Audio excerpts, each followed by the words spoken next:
Torm ei hüüa tulles. 11. juulil möödus Tartus päev päikeselise ilmaga, kuid õhtul tabas linna tugev äikesetorm. Ilmaolude järsu halvenemise tõttu viibis mitmeid paate endiselt jõel. Veidi enne 7:30 õhtul sai üks paat välgutabamuse. Selline välgutabamus on küll ohtlik, aga 90% inimesest tegelikult jääb ellu selle tabamuse tagajärjel. Ta on küll võimas suur elektrienergia, aga see kontakt kestab umbes vähem kui sekund aega, 1-2 millisekundit.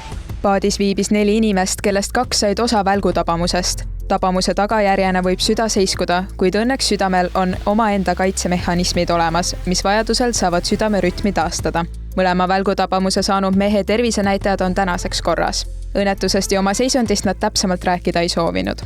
Kui inimene saanud välgutabamuse, siis eriti tähtis, et ta koheselt püsti tõuseks, et ta oleks mõnda aega maas pikali, vaataks kõrent üle, vaataks, kas ta saaks oma jäsemed liigutada, käed, jalad, kuidas ta ise tunneb, kas pea käib ringi, kuidas ta muidu nägemisega on, kuulmisega, sest peale tabamust võib juhtuda nii, et kuulmine võib olla kehvem, nägemine ka võib olla udusem, et kui ta tunneb, et on täitsa okei, siis võib vaikselt püsti tõusta ja tegelikult peab kutsuma kiirabi, sest seisund peab kindlasti üle kontrollima, peab tegema EKG-d ja vereanalüüsid ka hea üle kontrollida.